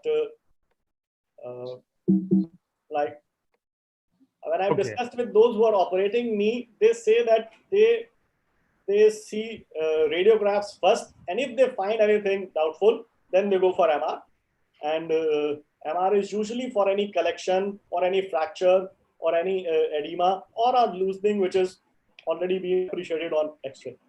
Okay, so so your message is that X-rays are the preferred investigation in case of suspected loosening. Yes. Dr. Rehan, if Dr. Rehan is there. Yeah. Dr. Rehan, this is a question from myself. I'm sure these the cases of acute injuries are not kept in the examination, right? And so these are, and how sensitive or of any use are these McMurray's tests in an event of frequently done MRI nowadays? In our times, MRI was far and few betweens. So detecting a click is not very specific. So how, I mean, McMurray's, and there are so many other tests also. What's your take on this, sir? So I think let me divide the answer into two parts. One in a clinical setting and the other in an exam sort of a setting. In a clinical sort of a setting, I think the McMurray's test and the Apley's test have very limited value nowadays. Most of the times you will do just a joint line tenderness, and maybe like somebody like me will do a Theslay's test because that is more specific and sensitive for a meniscal injury. Even in my lecture, I said, but when you go for an exam sort of a setting, most of the times the examiner would want to test your psychomotor skills, and then they may ask you how to just demonstrate McMurray's or the Apley's test. So as a student, they need to know how to do it, but probably in a clinical setting, yes, the usefulness has now become very limited with better tests coming and the MRI. Right? And So there's another question for you, yeah. Dr. Rehan. There's another question for you from Dr. Padam. Which test has a higher sensitivity for a Lachman or an Lely's test? So Lely's test is a recent phenomena. I think a lot of PGs are interested in that. It's a test which from 2005, I think, and it's basically an Italian surgeon. It goes by his name, Lely, or it is also sometimes called the lever, right? So for the student, would first what a Lely's is. What is lying? You put your just under the calf at the level of the tibial tuberosity, right? So that means the knee is now around 30 degrees flexed while the heel is on the bed, right? And then you give a gentle push onto the quadriceps, trying to see whether the heel actually lifts off. And it is said that the Lely's test is a very sensitive test, but this has only been said by the inventor. That means Dr. Lely's paper says that this test is a very sensitive test as compared to the anterior drawer, or also as compared to the Lachman test. But to the best of my understanding, there is no strong comparative study to do it. And it is not a test which is usually asked in the exams or which is usually practiced in the clinical setting. Is that okay, Samir, or is there somebody else has a different view on that? Yeah, No, absolutely. Can I add something? Yeah. Dr. Vineet, yes? Unmute yourself. Yes, Vineet? Yeah. Yes. I think this is some fancy test with a very fancy name and all that. Practically, the sensitivity of Lachman test is the maximum right now. And we have to follow the protocol, and the Lachman and the anti-droid test are still considered as the landmark as compared to the Lely's and other tests. Yes, absolutely. Because I think the most specific test we already have, that is a pivot shift test, which now, of course, is to be done under anesthesia, not to give pain to the patient. And then sensitive test is Lachman, and then we start with anterior drawer. If we don't have we start with, and we go on to other tests. You're absolutely right, and Dr. Rehan has rightly described it also. Any other question, Maninder? Yeah. May I ask? Yeah. Please. Dr. Rehan, what is special in examination of hemophilic knee or a coagulopathy patient? So I think hemophilic arthropathy is a very different sort of a ballgame, and it can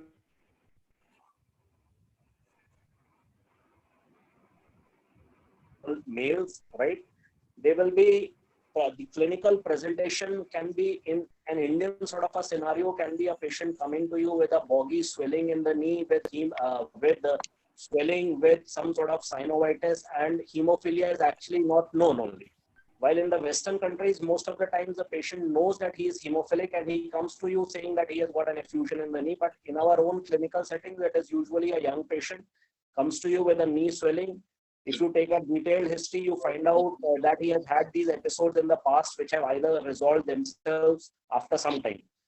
The idea is don't put a needle into it, and because it very much mimics like a septic arthritis in an adult sort of a patient, and sometimes you put in a needle into it and then you are in a soup. So basically, male patients coming to you with a swelling after minimal trauma, the swelling with the feel of the synovium is more boggy, that will lead me towards hemophilia.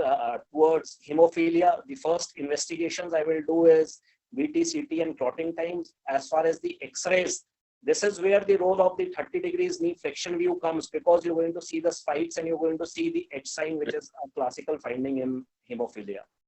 If somebody wants to, from there will be PG's point of view, Harmesh, yeah, yes. from PG's point of view, if it comes out to be something like a coagulopathy, are they expected to know the whole coagulation cycle and factor X and what is thalassemia and what is sickle cell and what is G6PD and all that?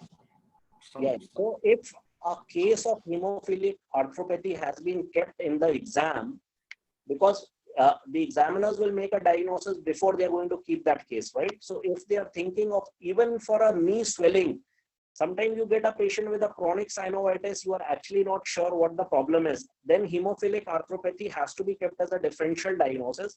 And if your viva voice goes in the direction of hemophilic arthropathy, you need to know the whole coagulation cascade and also the management of hemophilic arthropathy as to when the factors have to be given, what is the cutoff, and everything needs to be. If I want to add something in this kind of hemophilic cases, as Rehan has said, we are taking the X-rays and the 30-degree flexion. We are getting an view in which we are seeing the widening of the condyles, its squaring of condyles, as well as we are getting the widening of the intercondyle notch. Wearing on it. Right. Anything? So I am able to see there are two questions for this thing. Shall I take it? Yeah, please. Go ahead, Dr. Lakhani. You can. One question is that when do an MRI in ligamentous injury is done, as soon as possible or delayed? So we can do it as soon as possible. There is no problems. If like all ligamentous meniscal injury are equally well seen immediately after an injury. If you want to delay it for some reason, overdiagnosed, it is fine, but it doesn't overdiagnose. It is very well visualized even immediately. There is some effusion or this thing, but usually we can do it immediately. We do it usually immediately now in all hospital setups and all. We get immediately the patient gets an injury, it comes and we do an MRI and we are able to see the injuries as well as meniscal ligaments injury. But Dr. Naveen, many Sameer, times, I want to ask one question. Sameer. Yeah, Bhavesh, Yes, Dr. Bageja. Yeah, just a minute. Dr. Naveen is finishing. Dr. Naveen, as we have said, as Harmesh has also rightly pointed out, many times there's a lot of edema and swelling and effusion in the ligaments itself, and which is also being seen as the major injury. So if there's no harm in waiting for another 4 to 5 days or maybe a week's time to get an MRI, which will help. You can take a decision depending upon your this thing. If you have to operate it later, if something has to be operated immediately, it can be taken immediately. Dr. Vineet, I want to say this to you. See, let's imagine a scenario of a knee dislocation. Dr. Vineet, are you there? Yeah. So you want to know the vascularity, you want to know if it is a nerve injury, you might suspect it clinically, but then in such a severe injury, you want to know radiologically, you want to be confirmed whether all these injuries are there. So especially, and how many ligaments are gone. So you can devise and you can plan whatever you want to. This is a very valid question which has been asked. So I think this myth should be cleared. I'm calling it a myth that you cannot do immediately. Yes, like you said, we can, and with this you can plan everything. Whatever doubts you have is clear, and then it's so much better for the patient. Mm-hmm. If it is an emergency, we need to reduce. Yeah, it is need to reduce first. So you've reduced it. You reduced it, but still there can be an intimal injury. There can be some other lacerations which you want to know. The point is, but just a minute. The point is, if I'm saying there is a grade 1 injury of MCL, then you know it is a grade 1. If I'm saying there is just an edema, you can understand that this will be conservatively treated. But if I'm saying there is a complete ACL tear or there is a meniscal tear, or there's a bucket handle tear, then it will be very well visualized even immediately. So that decisions can be taken even after this. It will not, like if there's a brachial plexus injury, I would say that better is to wait for some time. like I'm just, there are few things in which we wait is, if there's a brachial plexus injury, we usually say wait for some time till it is healed, or I'm able to, the MR images will be better after some time. But on knee joints and this thing, we usually are able to pick up all findings, and then you can take a decision that this is edema, no immediate things are required, or these are some things which are immediate things are immediate intervention is. But this decision be taken maybe immediately. And as a clinician, I think it's better we can prognosticate it to the patient and not make him wait for 5 days कि हम तुझे बताएंगे. Dr. जब वो Sameer, हमारे I हाथ think में है. it is too controversial. Let's leave it here. It's a PG class, so let's discuss it some other time. No, Yeah. the PG asked actually. There's a PG question who asked whether it can be done immediately. It's a big controversy. Nobody can answer Okay, it. fine. Any other questions, please? For PG, the message is clear that it can be done immediately. For PG, the message is very clear. It can be done immediately. Yes, That's very true. One question, Dr. Naveen. Yes, Naveen, please. can you hear me? Please. In the acute injury, can you make out in the MCL, its superficial part or deep part which is torn, or just you just write MCL is torn? No, we're right. Superficial portion is torn, deep portion is torn. Like it is very well visualized. I can show you on MRs and all. It's very well visualized. Not a problem. There's one more question which is there on for MR, which is that contrast, whether yes. So when to give contrast? Yeah. So all internal derangements, degenerative, contrast is not needed. But whenever you are thinking of infective pathology or a tumor, then usually we give contrast. So if clear-cut trauma not needed, if clear-cut degenerative, you cannot write. If there is a doubt, better is to write, or then you can also write that MRI knee contrast if required. So if required, that overlapping borderline cases can be covered. Dr. Lakhiani, can I ask something? Yes, please. Meniscal injuries, whether you see them better in a coronal view or a sagittal view? And what's your MRI classification of meniscal injuries? Better visualized on sagittal. Meniscal injuries are very well visualized on sagittal, but usually we correlate with coronal and axial. Do you see something coronal? Where to see some finding coronal as well? Yes. All we can also see all meniscal injuries will be seen even on coronal, even if we are seeing. But like they are very well picked up. Sensitivity is more on a sagittal image, but it can be correlated this. But okay, now body injury of the body of a meniscus is better visualized on a coronal, and anterior and posterior horns are better visualized on sagittal. Something like this also we can say. And you classify it also on a basis of MRI going to the one articular surface, going to the both articular surface, or yes, means we describe it.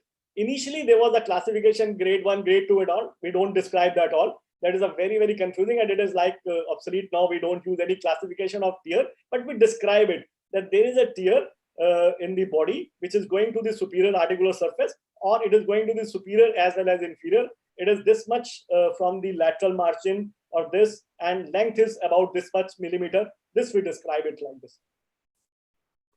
Thank you. Yes. Some question for Dr. Rehan. The difference between the interference of the McMurray and the Aplate test. Dr. Rehan, are you there? Yeah, I am definitely there. I think the first thing which I would, again, like what Dr. Sameer was saying, with the coming up of more better tests, and we know that the joint line tenderness and the Thesley's test are the two tests for the meniscus, the usefulness of the McMurray's test and the Apley's test has become less. However, if you were to do the McMurray's and the Apley's is a shade better than the Apley's, because the McMurray's can give you two information. Number one, whether it is the medial meniscus that is involved or whether it is the lateral meniscus that is involved. And theoretically, you can also know whether it is the posterior part of the meniscus that is involved or the anterior part, based on where you are getting the clunk or the click that is called, right, for the McMurray's. For the Apley's, remember, it is the Apley's grinding test, right? So you push in 90 degrees and you try to ask the patient whether he is having the pain. Theoretically, he can say medial or lateral, but it is very difficult. So Between the two, the McMurray's is a slightly better test as compared to the Appley's because it gives you more information. Right, that's great. Dr. Sameer? Dr. Vineet, would you Yes, like sir. to PGs also what exactly you mean by locked knee? Yeah. So if I can answer that, Mhm. there are two conditions. One is when you are taking the history, whether locking ka history kya hota hai, and the student will usually not know ki history kya hota hai. Remember, a locking ka history is the patient flexes, and when he is trying to extend, he gets some sort of a locking sort of a sensation. So that is locking. The confusion is कि sir extension से flexion में lock होता है कि flexion से extension में lock होता है. So it is very clear that the locking happens from flexion. When the patient is doing extension, there will be some sort of a lock that he is going to feel. The other condition that you are going to see is a chronically locked knee. That means the patient has had a bucket handle tear. The tear has moved into the intercondylar notch, and now it is a chronically locked knee. This is a very common presentation along with an ACL sort of an injury. The clinical presentation will be that the patient will come where he is not able to completely extend his knee, right? So there is just a lag. On the normal knee, there may be a hyperextension of 5 degrees, but on the locked knee, it may be 5 degrees of flexion. So that will give you an idea, okay, the knee is not completely extending, there is something wrong. You're going to do your medial joint line tenderness and the lateral joint line tenderness and get an MRI. And like what Dr. Naveen will agree, you will have something like a double PCL sign where the fragment is actually lying within the intercondylar notch, and that will help you to make a diagnosis. Yes, very well said, Rehan. Because So patient one always thing, Dr. comes, Rehan, he is not able, just patient comes and he is not able to extend after from the flexion. But it is not like that from extension to flexion or flexion to extension. Patient always gives a complaint that whenever I flexes, I am not able to extend beyond that. Yes, Dr. Sameer, please.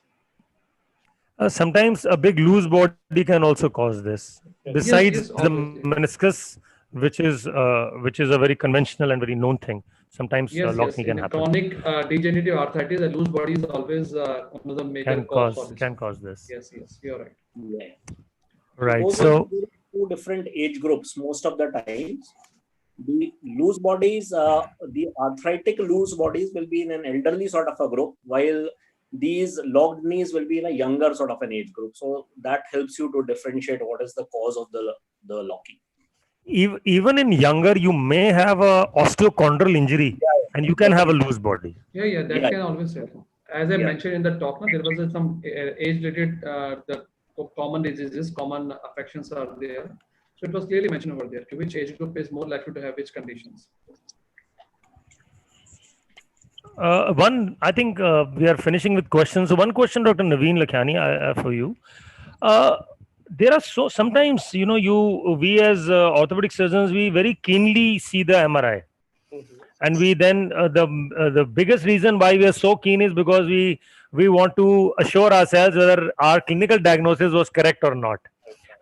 And whether and what else Dr. Naveen has given us, which we have missed clinically, right? So, but they're sometimes very confusing. There is no clear message on the kind of meniscal injury. Sometimes they're not. Sometimes reports come from different radiologists and different centers. They say partial to complete injury of ACL, and so on. So, any comment on that? When does a radiologist get confused and give such confusing statements, which confuses us more? While we want to know the clear things so that we go ahead with surgery, and when patient is sitting right in front of us. Yes. So discuss with your radiologist, Sameer. All the questions will be answered. No, he is my radiologist. Not here at your center, okay? So what the patients more because what we tell him, what we see on the MRI, the radiology report is saying something completely different. Yes. That's when the problem starts. Yes, correct. Amir, I would like to add on something. And still, whenever we are doing the knee and all that, and after seeing an MRI, we always feel like the diagnostic arthroscopy is the gold standard. Until unless I see complete rupture of the tear in the diagnostic arthroscopy, I don't go Okay, of course, I do my preparation according to that. That MRI shows the ACL rupture. You know, Dr. Vineet, the problem now is the private practitioners sitting here, that Dr. Sharad, Maninder, Dr. Bageja, and Harmesh and all, you will, unless you have an MRI diagnosis, you're not supposed to go in and then say, that I didn't find anything, invasive, because the companies, and then it's a patient, the panel companies, they won't pay you. Besides the medical legal thing, Exactly. this is another thing.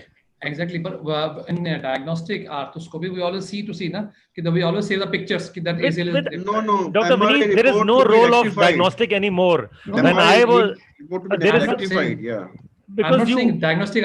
When I'm going to operate upon the ACL rupture after diagnosing from the MRI, when I do the arthroscopy, and if I find the ACL is rupture, then only I go and reconstruct it. Na?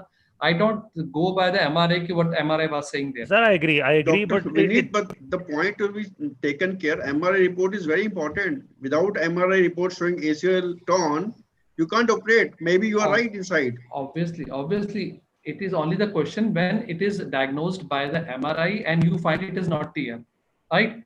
And on arthroscopy. Other way, right, it's not a problem. Dr. Sharad wants to say something. It's not uncommon to get wrong information on MRI. I mean, we do, MRI reported some meniscal injury, we don't find in on arthroscopy. They mentioned something, they not mentioned something, we find in there. Even same for the ACL also. So it's not uncommon to get inadequate information or incorrect information from MRIs. Rather, Yes, Dr. yes, Sameer, I do you agree. will I do agree. agree. It is other way around. We have to have a solid clinical examination and a diagnosis. MRI is there only to confirm that diagnosis. It Yeah, is not to that support MRI the- is making a diagnosis for us. Dr. Harmesh, you're absolutely Let us right, be sir. very clear on this. And but there is nothing called diagnostic arthroscopy nowadays. absolutely, It is always a clear diagnosis and a clear thing that you are going to do. It's not sir, that you will find out and then, yeah. there are many times you're clinically very sure that he's got some kind of tear, meniscal or ACL or whatever, and then MRI comes and tells us that it's nothing inside, and then Yes. there's a big dilemma.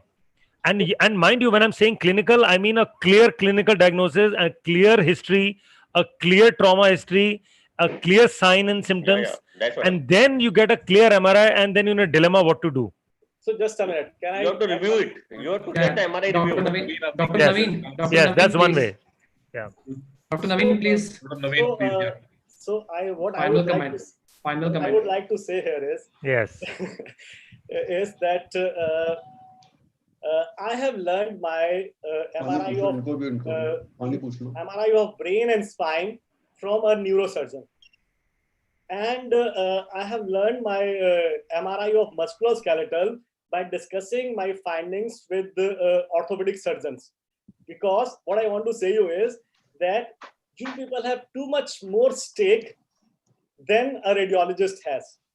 And that is why we are, stake means once you have taken a decision and you want to operate this thing, you want to be very, very sure. So what I want to say is that why we are discussing here, and I am a part of this, is that usually MR is an excellent modality to pick up pathologies. But now, because of the varying experiences of radiologists all around, as well as the kind of MRI machines, MRI systems, how they are using it, you are able to get a variable reports. So if you are able to see an MRI and you are able to say that, yes, this is like in shoulder, I get reviewed cases for review. And even Dr. Mehta has sent me some cases, shoulder normal, and there is a clear cut like rotator cuff tear or a meniscal tear or is there. So hence, it will be very important that you should see your MRs yourself. And more and more you will see yourself, you will be able to start diagnosing. And usually MR is an excellent modality to pick up ACL tears over a period of time. Initially, it used to be like over a period of time. I'm nearly 100% sure whether there's an ACL tear or not, whether there's a meniscal tear or not. Doubtful reports are maybe 5% or 10%. They are usually there sometime because of maybe there's a meniscal contusion, or maybe after some time the lesion becomes clear in few of the cases. But usually, if you start seeing your own MRs, you will be able to see that MR is a wonderful modality to add on to your clinical Yeah, knowledge. Dr. Naveen, that is what we are saying. There will be variability in different people having different experience, but we are discussing is MRI should not be diagnosing the thing. It is a clinician who diagnoses, and MRI is just to confirm it. That is the basic point. Now, one more thing which as Dr. Sameer has said, I'm the odd man out here. So what I want to say is that these meniscal tear as well as ACL, if a senior consultant has written an ACL tear, so and I pick up, so there is like there is a more correlation between like somebody saying but meniscal tears, I commonly see that clinicians are writing meniscal tears and there is just a confusion, there is just a soft tissue injury. It is very common, means very common. About 50% of cases, I see that even someone a lot of experience also, meniscal tears, clinical observation is not in relation to the. It's the other way around also. We have seen a lot of radiologists missing a lot of bony injuries, obvious fractures also. So let's not get into that part of it. The basic message is that we should have a sound clinic sense, good history and good examination should lead us mostly to our diagnosis. Dr. Harmesh, Dr. Harmesh. This thing, if MR is also added by your own this thing, if you start seeing the MR, this will really add to the complete picture because it is so beautifully available, so well available as well as so clear. Just after some time. Dr. Pradeep, you can mute yourself, Dr. Pradeep Bageja. Dr. Pradeep Bageja, you can mute yourself. Dr. Harmesh, like you rightly said, clinical examination is the prime thing. Even radiologists write, please correlate clinically below their report. Yes, and especially this is a PG class, so we have to give Yes. a message Yes. that we don't make diagnosis on MRs. 100%. It is a clinical history and examination. 90% times the diagnosis is already there. Yes, we only take help from the MRI. We only kind of get more information than we already have to come to a diagnosis and then whether to operate or not. So, are we done with the questions and answer session? Can we wind up, Dr. Maninder? So we can have a closing comment from Dr. Sharad Agarwal, and I would also say our secretary Dr. Hitesh Lal had also was an active participant of this. So Dr. Sharad, if you could just comment, give closing comments. Thanks, Dr. Sameer. On behalf of Delhi Orthopedic Association, we thank the eminent faculty, especially our guest Dr. Lakhiani, and Dr. Vineet, our seasoned teacher, and Dr. Rehan as well. These excellent lectures, lucidly covered the subject and the whole subject. And I'm sure the PGs, always as people like us who got it revised, are well informed about it. Thank you very much. Thank you, Dr. Maninder. He is actually the host who manages everything. You know, he has got the controls. He's like a pilot, you know, and we are sitting and chatting in his cockpit. He controls everything. Thank you, Dr. Rehan, Dr. Naveen Lakhiani, and Dr. Vineet for your wonderful talks. You stimulated our minds. I know these classes are for PGs, but even as clinicians, as senior doctors, every time this happens, you know, we know many more things, something we have forgotten. So thank you everyone for being here. Thank you very much. Thank you. Yes, thank you, Sameer. Thank you, Naveen. Thank you, boss. Everyone. Thank you, Maninder, boss. Thank you so much. Information for everybody. This will be on YouTube. This video recording will be on YouTube. So PGs, they can watch later on also. So anybody who's missed it, we can pass it on. The link, the same link will work. Great. Thanks, Dr. Maninder. Thank you so much. Thank You were a great help. Bye, everyone. Till the next time. Bye. Bye.